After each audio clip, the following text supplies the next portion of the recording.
नमस्कार, मैं लखन सालवी और आप देख रहे हैं डेली राजस्थान। चलते चलते डेली राजस्थान की टीम आज पहुंची है राजस्थान के भीलवाड़ा ज़िले के गंगापुर मुख्यालय पर। गंगापुर नगर पालिका मुख्यालय है और मेरे ठीक पीछे आप देख रहे हैं ये नगर पालिका का कार्यालय है। हाल ही में जो राजस्थान में नगर निकाय चुनाव हुए वहाँ गंगापुर नगर पालिका के भी चुनाव संपन्न हुए और यहाँ हाल ही में 8 फरवरी को अध्यक्ष और उपाध्यक्ष चुने गए। पालिका के वार्डों की जो बात की जाए तो यहाँ 25 वार्ड है। 25 में से 12 वार्डों पर कांग्रेस के प्रत्याशी जीते, वहीं 13 पर बीजेपी के प्रत्याशी जीते थे। लेकिन यहाँ पर जो पार्षद जो अध्यक्ष बने हैं वो है दिनेश तेली और वो कांग्रेस समर्थित बने हैं। साथ ही उपाध्यक्ष बने हैं यहाँ धर्मेंद्र गहलोत। तो मेरे साथ है अभी प्रहलाद राय सुथार, जिन्होंने हाल ही में गंगापुर नगर पालिका के एक ओर से चुनाव लड़ा और चुनाव जीते। संभावनाएं थी, कयास थे और चुनावों से पहले चर्चाएं यही थी कि इस बार गंगापुर नगर पालिका के चेयरमैन जो है वो प्रहलाद राय सुथार ही बने। मौका कैसे चुके प्रहलाद जी? हमने पूरा प्रयास किया और पूरी ताकत और ईमानदारी से गंगापुर में चुनाव लड़ा, मगर जनता ने हमारे 2-3 पार्षद जो नहीं जीत पाए उसकी वजह से हमारे को बहुमत नहीं मिल पाया। 25 में से हम 12 सीटें ही जीत पाए और 2-3 सीटें 2 वोट और 10 वोट से कुल मिला के 10-20 वोटों से हम 2-3 सीटें हार गए। इस वजह से कांग्रेस को कुछ समझौता करना पड़ा और मैं नहीं बन पाया चेयरमैन, बहुमत नहीं होने की वजह से। कौन कौन सी ऐसी सीटें हैं, कौन कौन से ऐसे वार्ड है जहां आपको लगता है कि ज़्यादा मेहनत अगर आप करते या बहुत माइनर जो है चूक से आप रहे हैं? एक तो है वार्ड नंबर 6 की जो सीट है, हमारे राम प्रसाद जी माली चुनाव लड़े थे, वो मात्र 2 वोटों से हारे हैं। वहाँ हम जीत सकते थे थोड़ा प्रयास करके। एक वार्ड नंबर 25 में भवानी राम जी रेगर जो मात्र 10-15 वोटों से हारे हैं, वहाँ पे भी हमारे को जीत का पूरा विश्वास था, मगर पता नहीं क्या हुआ कि हम वो दोनों सीटें हम जीत नहीं पाए। इस वजह से हम बहुमत से थोड़ा दूर रह गए। क्या लगता है आपको, राजस्थान में कांग्रेस की सरकार है और यहाँ पर भी जो है कांग्रेस के विधायक रहे थे वो, लेकिन बावजूद इस तरह के परिणाम यहाँ पर आए हैं, कहाँ चूक आपको नजर आती है? सबसे बड़ी दिक्कत तो हमारे साथ ये हुई कि हमारे जो नेता थे स्वर्गीय श्री कैलाश त्रिवेदी, वो हमें कोरोना की वजह से छोड़कर चले गए। तो हम सबको उनकी बहुत ज़्यादा कमी महसूस हुई और उनके जैसा सशक्त और ईमानदार नेतृत्व हमारे पास नहीं था। हम कार्यकर्ताओं ने ये चुनाव अपने बल पर लड़ा। कार्यकर्ता ही अपने ताकत और अपनी जो उनकी सामर्थ्य था उससे चुनाव लड़ा। नेता, बड़ा नेता नहीं होना भी हमारे लिए एक माइनस पॉइंट रहा। कैलाश त्रिवेदी अगर आज होते हमारे बीच तो परिणाम कुछ अलग होता। तो आप ये कहना चाह रहे हैं कि अब गंगापुर जो है वो पूरी तरीके से रायपुर के ऊपर डिपेंड हो गया है? नहीं, रायपुर गंगापुर की बात नहीं है, लेकिन जो लीडरशिप थी वो हमारे यहाँ लगभग 20 वर्षों से एमएलए के 4 बार, चौथा चुनाव उन्होंने लड़ा, तीसरी बार वो जीते। तो नेता तो वही थे हमारे। उनके जैसा मजबूत और कद्दावर नेता अगर हमारे साथ कोई होता, खड़ा होता, तो शायद परिणाम अलग होते हैं। चेयरमैन के चुनाव में जो समीकरण बैठे हैं, जो जोड़ तोड़ हुई है, उसे लेकर आप क्या कहेंगे? हमारा को गंगापुर की जनता ने कांग्रेस को बहुमत से दूर रखा। इसके बावजूद एक हमारा साथी जो दूसरी बार लगातार जीता है, अच्छी छवि का व्यक्ति था, वो सबसे ज़्यादा वोटों से वो जीता है। भारतीय जनता पार्टी में तानाशाही रवैये से उसको मौका नहीं दिया जा रहा था, तो वो और गंगापुर की जनता भी उसको चाह रही थी। तो वो जैसे ही हमारे संपर्क में आए और उन्होंने कहा कि मैं आपके साथ मिलकर गंगापुर की सेवा करना चाहता हूँ, तो हमने उस पर फैसला किया और उसका साथ देके उनको चेयरमैन बनाया। जो लगातार दूसरी बार पार्षद का चुनाव जीते थे, चेयरमैन बने हैं दिनेश जी तेली, वो पहले भाजपा से थे, भाजपा के टिकट पे उन्होंने पहले पार्षद वो रहे, दूसरी बार अभी जीते तब वो भाजपा के टिकट पे ही जीते हैं और वो कांग्रेस की सदस्यता उन्होंने ली और चेयरमैन बने। ठीक उसके बाद में एक साथी आपकी ओर से भी गए हैं जो बीजेपी में चले गए हैं, क्या कहेंगे आप, इधर से उधर जो लोग जा रहे हैं, राजनीति किस दिशा में जा रही है, विचारधारा कहाँ जा रही है?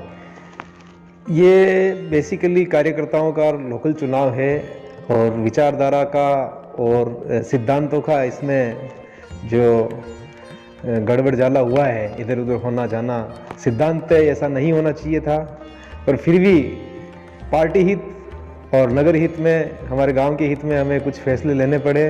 और हमारा एक साथी धर्मेंद्र गहलोत जो पहली बार चुनाव जीता है, उसकी महत्वाकांक्षा, राजनीतिक महत्वाकांक्षा कह सकते हैं, उसने बिना पार्टी प्लेटफॉर्म में कोई बातचीत किए सीधा बगावत कर दी, जो ठीक बात नहीं है।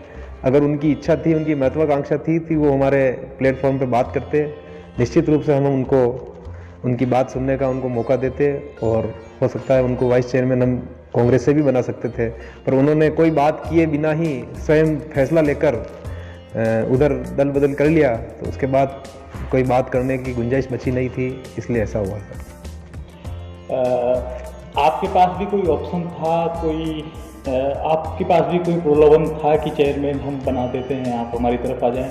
राजनीतिक बाड़ाबंदी में वस्तुतः पार्षदों के सभी के मोबाइल बंद रखे जाते हैं हमेशा। मैं एकमात्र ऐसा पार्षद था जिसे मेरे नेताओं ने, मेरी पार्टी ने कभी मुझ पर यह पाबंदी नहीं लगाई कि मैं अपने फ़ोन बंद करूं या मैं इधर उधर जाने से रुकूं। बाड़ाबंदी होते हुए भी मैं कम से कम 5 बार गंगापुर में आया।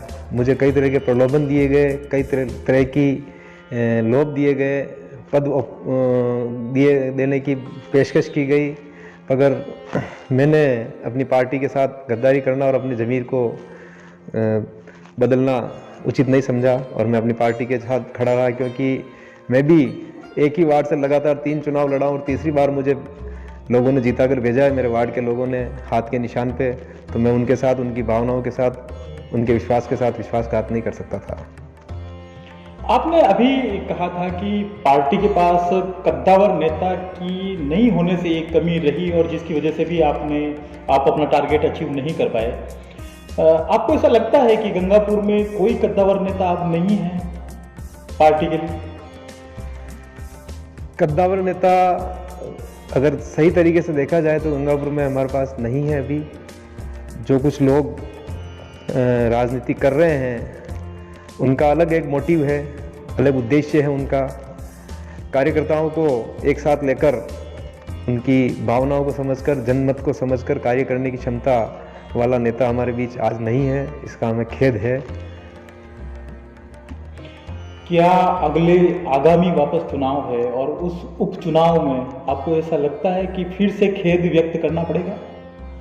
नहीं करना पड़ेगा खेद व्यक्त, क्योंकि वो आम चुनाव है और उस चुनाव में गंगापुरी नहीं, संपूर्ण पूरी विधानसभा के कार्यकर्ता, जो कांग्रेस का छोटे छोटे कार्यकर्ता हैं, जो लोग कांग्रेस की विचारधारा से सहमति रखते हैं, वो सभी लोग दिल से मेहनत करके मिलकर लड़ेंगे तो निश्चित रूप से कांग्रेस चुनाव जीतेगी उपचुनाव में और कांग्रेस का विधायक बनेगा। और स्वर्गीय विधायक साहब ने जो गंगापुर और इस विधानसभा के लिए अपने इस कार्यकाल में और उससे पिछले वाले कार्यकाल में जो काम किए हैं, उन कामों की बदौलत हम उपचुनाव निश्चित रूप से जीतेंगे, ये तय बात है। आप कोई 3 ऐसे उम्मीदवार बता सकते हैं जो आगामी चुनाव में प्रबल दावेदारी रखते हैं? सबसे प्रबल तो माननीय हमारे विधायक साहब की धर्मपत्नी गायत्री देवी जी हैं, उनके बाद उनके सुपुत्र रणदीप जी त्रिवेदी हैं और राजेंद्र जी त्रिवेदी उनके भाई हैं, वो भी दावेदारी जता रहे थे, वो भी मेरी नज़र में एक अच्छे उम्मीदवार हैं। ये तीनों ही एक ही परिवार से, रायपुर से बिलोंग करते हैं। क्या गंगापुर से भी ऐसी कोई है, इस इलाके से भी, ये पूरा कारोई तक का जो लंबा चौड़ा सुहाना तक का इलाका है, यहाँ से भी कोई चेहरे हैं जो उम्मीदवारी दावेदारी कर रहे हैं, या आपको लगता है कि इधर दावेदारी नहीं कर रहे हैं फिर भी कि वो दावेदार मतलब वो लायक है? जो लोग अपने आप को इस पद के दावेदार बता रहे हैं, उनके कर्म आप देखिए इन चुनावों में, नगर पालिका चुनाव में उनके चेले चपाटों को वो रोज दल बदल करवा रहे हैं पदों के लिए। और कांग्रेस हमेशा सिद्धांतों और विचारधाराओं पर चलने वाली पार्टी रही है और मेरे हिसाब से विधायक त्रिवेदी के परिवार के अलावा इस स्तर का कोई नेता या कोई प्रत्याशी साड़ा विधानसभा में नहीं है जो इस सीट को जीत सके। और दूसरी बात, मेरा निजी तौर पे ये मानना है कि माननीय विधायक महोदय को 5 साल के लिए लोगों ने चुना था, वो तो ईश्वर की मर्जी अलग रही और वो चले गए, तो हक भी मेरे हिसाब से उस परिवार का ही बनता है। लेकिन देखिए, अंतिम निर्णय तो पार्टी करती है। अगर पार्टी ने रामपाल शर्मा को टिकट दे दिया या अगर पार्टी ने सीपी जोशी के बेटे को टिकट देके यहाँ से उतारा, तो ऐसे में आप कितना दम के साथ उनके साथ लगेंगे?